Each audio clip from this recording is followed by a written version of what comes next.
Demokrasi. Demokrasi adalah pemerintahan dari rakyat, oleh rakyat, dan untuk rakyat. Kalimat ini mungkin sering kita dengar, namun apakah itu cukup? Banyak orang berpikir berdemokrasi hanya sekedar melakukan voting suara terbanyak, lalu menang dan melakukan itu selama 5 tahun. Akan tetapi, mari kita merundungkan sejenak. Apakah secara otomatis setelah melakukan voting, kita sudah berdemokrasi? Apa jadinya jika hak minoritas dikorbankan hanya karena mereka kalah suara? Apakah demokrasi hanya berhenti di bilik suara atau justru dimulai dari sana? Kerap kali suara seseorang tidak didengar hanya karena mereka minoritas.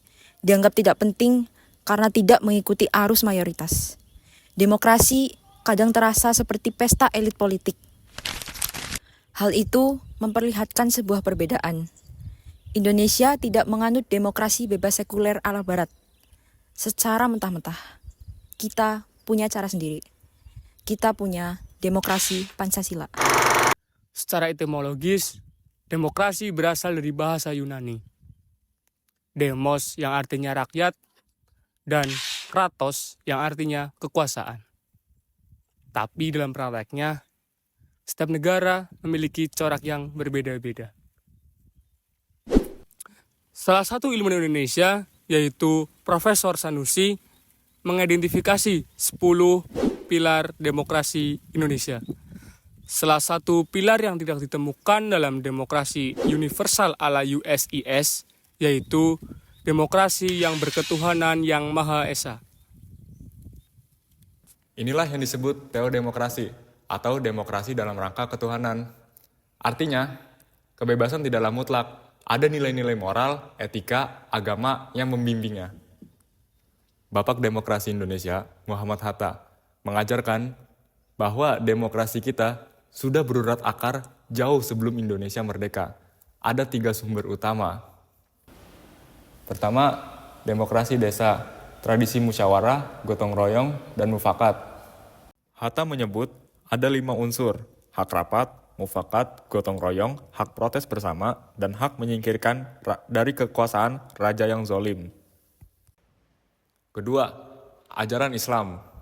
Tauhid mengajarkan bahwa tidak boleh ada kekuasaan mutlak pada manusia. Inilah yang mengubah budaya feodal menjadi lebih egaliter dan demokratis. Ketiga, pemikiran barat yang humanis dan demokratis. Tapi Hatta menegaskan, kita tidak mengambil individualisme kapitalis. Kita olah menjadi demokrasi kolektivis dan kekeluargaan.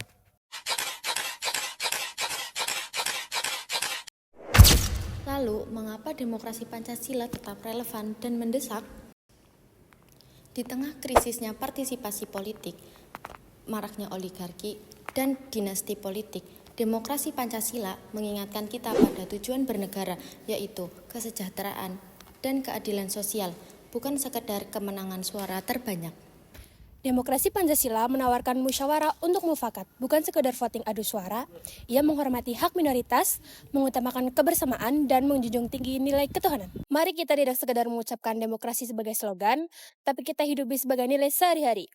Dalam keluarga, di kampus, di tempat kerja, dan di ruang publik, karena demokrasi Pancasila bukan milik presiden, bukan milik DPR, bukan milik partai politik, tetapi milik kita semua. Kami Mengajak kalian Untuk Tegakkan demokrasi dengan hati. Bukan sekedar suara.